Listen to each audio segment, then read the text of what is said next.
सभी गेस्ट भाइयों और बहनों को जिला यमुनानगर के मेरा आपसे फिर पुनः निवेदन है कि यह संघर्ष की लड़ाई जो है सबके लिए बहुत ज़रूरी है, क्योंकि अभी नहीं तो कभी नहीं। ये आपके पास गोल्डन चांस है, सुनहरा अवसर है।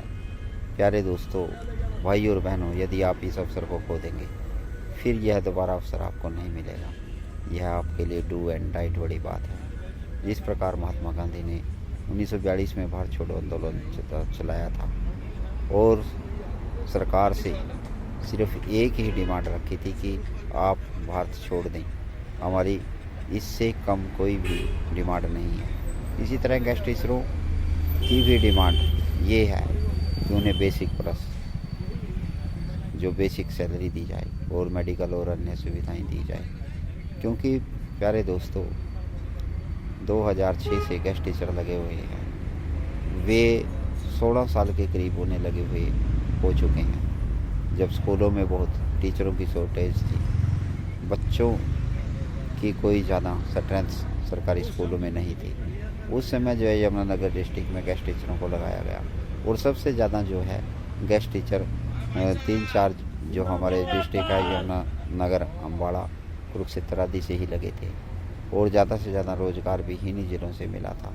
और सबसे अच्छी बात यह है कि इस भर्ती में किसी अध्यापक ने किसी नेता के घर के चक्कर नहीं काटने पड़े और गांव में जो पढ़े लिखे जो नौजवान थे उनको ज़्यादा से ज़्यादा अवसर दिया गया, क्योंकि यह भर्ती जो गांव में कोई भी पढ़ा लिखा था तो उसको पहले प्रेफरेंस दी गई, इसलिए ज़्यादा से ज़्यादा ग्रामीण क्षेत्र के बच्चों को रोज़गार मिला।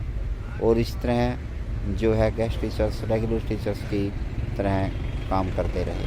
पहले पीरियड सिस्टम था, पीरियड सिस्टम में उनको कम पैसे मिलते थे, लेक्चरार्स के अलग थे, मास्टर कैडर के अलग, एग्जीक्यूटिव के अलग थे। और उसके बाद जो है इनकी सैलरी फिक्स की गई।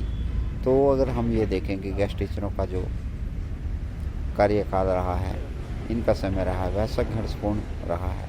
सरकार ने आज तक जो भी सरकारें रही हैं, किसी भी सरकार ने इनको बिना मांगे कुछ नहीं दिया है।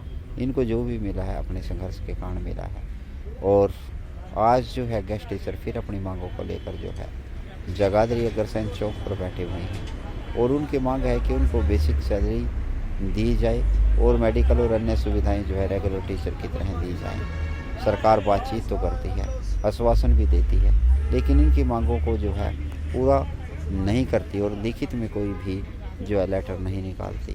इसलिए सभी गेस्ट टीचर जो है खफा है और वह अपने धरने पर बैठे हुए हैं। और उनकी मांग यह है कि जब उनको बेसिक सैलरी और अन्य मेडिकल सुविधाएं दी जाएंगी तभी वे जो है धरने से उठेंगे।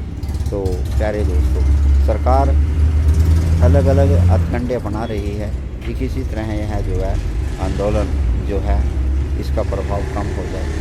कभी वह गुट बनाकर प्रयास करती है कि गेस्टों में किसी तरह की दरार बनी रहे और उसका फ़ायदा जो है सरकार यह उठाती रही।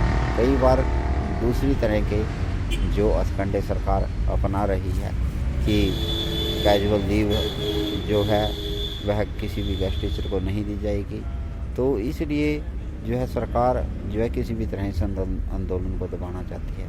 परंतु मेरा आपसे यही कहना है दोस्तों, आप सब अपना काम छोड़कर, अपने स्कूलों को छोड़कर आप इस धरने और प्रदर्शन पर जो है ध्यान दें और धरने प्रदर्शन पर जो है ज़रूर बैठें। आप आज जो है संघर्ष समिति जो है राज्य स्तर की, जिनकी अध्यक्षा बहन मैना यादव जी हैं, वह दिन रात जो है आपके लिए काम कर रहे हैं और वह एक टेंट में अपने बाल बच्चों के साथ जो है पड़ाव डाले हुए है।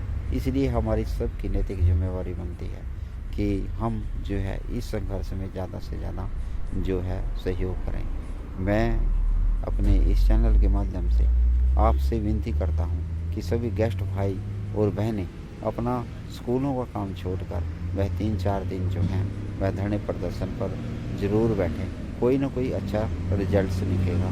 सभी हमारी संख्या के ऊपर निर्भर करें। यदि आप स्कूल को 2-4 दिन के लिए छोड़ भी देंगे तो कोई ज़्यादा दिक्कत आपके लिए नहीं होगी, लेकिन अभी भी अगर इसने इस अवसर को आपने जो है खो दिया तो उसका प्रभाव जो है आपके आने वाले भविष्य पर भी पड़ेगा और दोबारा आपको जो है कोई भी ऐसा चांस नहीं मिलेगा जिससे आप सरकार को जो है प्रेशर में डाल सके, दबाव में डाल सकते हैं। तो मेरा सभी गेस्ट टीचर भाइयों और बहनों से अनुरोध है, विशेषकर यमुनानगर के गेस्ट भाइयों से और दूसरे जो अपने गेस्ट भाई हैं दूसरे अलग अलग डिस्ट्रिक्ट से, उनसे भी मेरा अनुरोध है कि वो जो है ज़्यादा से ज़्यादा संख्या में पहुंचकर 2 तारीख का जो आंदोलन है उसको सफल बनाएं।